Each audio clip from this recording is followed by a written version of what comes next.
Depuis plus de 30 ans, il se déroule en Laponie et c'est l'une des grandes classiques finlandaises. Cette année, la météo était extrêmement difficile. Il faisait moins 45, parfois moins 49 degrés en Finlande. L'hiver le plus froid qu'ait connu ce pays depuis 20 ans. Une météo comme pourraient en retrouver les pilotes WRC lors du prochain rallye de Suède qui se déroulera à partir de ce week-end et que vous pourrez bien évidemment suivre également sur Eurosport comme tous les rallyes de championnat du monde. On parlera de ce rallye de Suède dans la prochaine partie de Racing Line dans quelques minutes. Et au départ de cet Arctic Rally 30e édition, on retrouve notamment la Toyota GT4 numéro 1 de Yuko Puaka et la Toyota Corolla WRC numéro 2 de Pasi Ekström. C'est entre ces deux pilotes, Pasi Ekström et Yuko Puaka, que devrait se jouer la première place. Et c'est finalement Pasi Ekström qui va s'imposer dans cette épreuve d'ouverture du championnat d'Europe, une épreuve à coefficient 5, une épreuve qui aura été totalement dominée par le Finlandais Pasi Ekström et sa Corolla WRC. Ekström n'a connu aucun problème, ce qui n'aura pas été totalement le cas de son équipe d'assistance qui est parvenue à planter l'un des camions dans un fossé. Pasi Ekström qui va terminer avec plus de 2 minutes d'avance sur Yuko Puaka, un Puaka un petit peu handicapé par la taille beaucoup plus imposante de sa Celica GT4.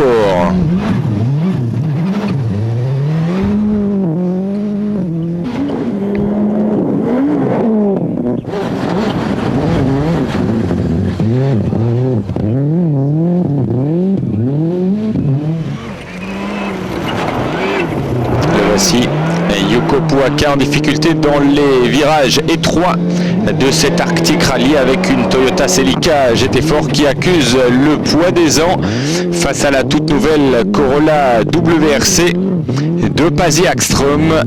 Plus de 2 minutes d'avance donc à l'arrivée pour Pasi Ekström, vainqueur devant Yuko Puaka. Derrière, on va retrouver ensuite en 3e position Jari Latvala et sa Ford. Jari Latvala qui a longtemps été en bagarre pour la 2e place, mais il a perdu 3 minutes après un contact avec une bille de bois dans l'avant-dernière spéciale et il a dû se contenter de cette 3e place. La dernière sur le podium, c'est Jouni Avenlaimi qui termine 4e. Et on va tout de suite écouter le vainqueur, Pasi Ekström. Une place de mieux que l'an dernier, c'est le début d'une bonne année pour vous? Ouais, j'avais terminé 3e il y a 2 ans, l'an dernier j'étais 2e, cette année je gagne, donc c'est une bonne place.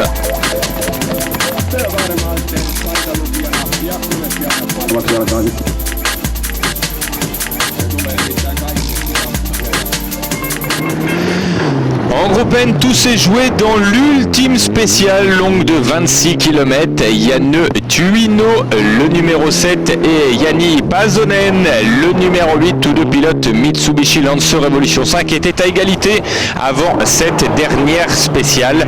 Pasonen voulait rattraper Tuonino, mais il a atterri un petit peu trop fort après une bosse et il a finalement dû concéder 14 secondes. Victoire donc en week-end de Tuino devant Pasonen. Il y a également des stars dans cette épreuve comme Keke Rosberg et Gigi Leto. Keke Rosberg, ancien champion du monde de Formule 1 en 1982. Les routes sont probablement les plus étroites que j'ai jamais vues au monde et quand vous êtes là-dedans à plus de 130 km/h, pour moi c'est vraiment terrifiant, particulièrement lorsque vous avez des grands numéros car les routes vont être horribles. Le plus difficile c'est de rester sur la route dans les lignes droites car lorsque vous quittez une ligne droite, si vous sortez, vous partez très très fort. Il y a beaucoup de très belles spéciales. C'est vraiment sympa de prendre le départ de ce rallye. Je m'amuse toujours, c'est vraiment comme une aventure. Quelle va être la stratégie aujourd'hui? Y aller doucement et aller plus fort demain? Non, il faut jamais y aller doucement. C'est toujours à fond dès le premier virage. Eh oui, flat out à fond. Et le voici, Gigi Leto qui va se planter à plus de 2 mètres de haut sur une ornière sur un bloc de neige. Mais il va ensuite faire un stupéfiant comeback, gagnant plusieurs spéciales pour terminer 5e dans sa catégorie. Quant à Keke Rosberg, lui aussi passe à l'attaque. Keke Rosberg qui est venu sur ce rallye pour se faire plaisir depuis de nombreuses années. Il y invite des amis et des pilotes finlandais connus. Vous avez commencé la journée en 15e position, vous pensez dépasser encore du monde? Oui, on s'est amélioré en permanence, on apprend. Bien sûr, il y a toujours certains pilotes qu'on ne pourra jamais rattraper, et il faut simplement l'admettre.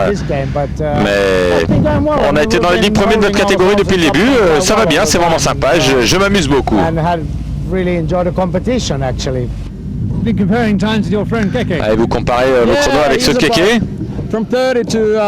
Il est 30 secondes à 1 minute plus lent que moi en permanence. Vous êtes plus rapide que lui donc? Je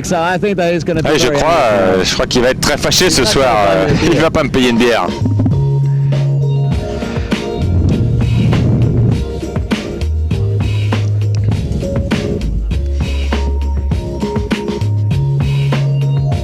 Alors dehors de Rosberg et Leto. Parmi les VIP présents sur cet Arctic Rally, il y a Tony Jardine, un habitué, le présentateur de la Formule 1 sur la chaîne britannique ITV, qui participe avec son compatriote Mike Calvin. C'est le seul équipage britannique pour la 2e année consécutive. Calvin et Tony Jardine qui, lors de la première journée, vont améliorer leur classement de 16 places. La deuxième journée va commencer de la même manière avec de belles performances, mais il y aura ensuite un atterrissage un petit peu violent après une série de sauts.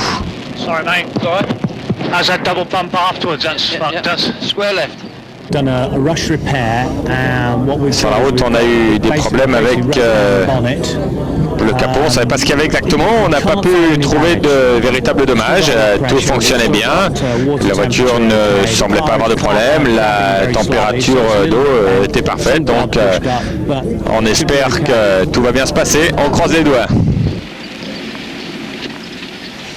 Malheureusement, après cet incident dans la 19e spéciale, alors que l'on pensait que les mécaniciens avaient tout réparé, dans la 21e spéciale, c'est la transmission qui va rendre l'âme.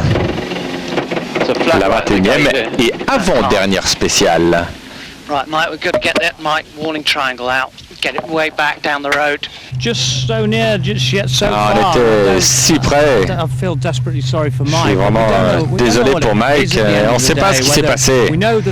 On sait que l'avant du châssis a été touché durement et tordu. Ça bougeait énormément. C'est pas, il y a quelque chose en dessous qui s'est passé et on a perdu la transmission. Ça tapait également, il y avait d'énormes bruits et on s'est arrêté dans un endroit assez dangereux et les voitures passaient si vite à côté. L'aventure s'est malheureusement mal terminée donc pour Tony Jardine. On va marquer une petite page de pub sur Eurosport et on se retrouve dans quelques instants pour parler du rallye de Suède, 2e épreuve du championnat du monde 1999.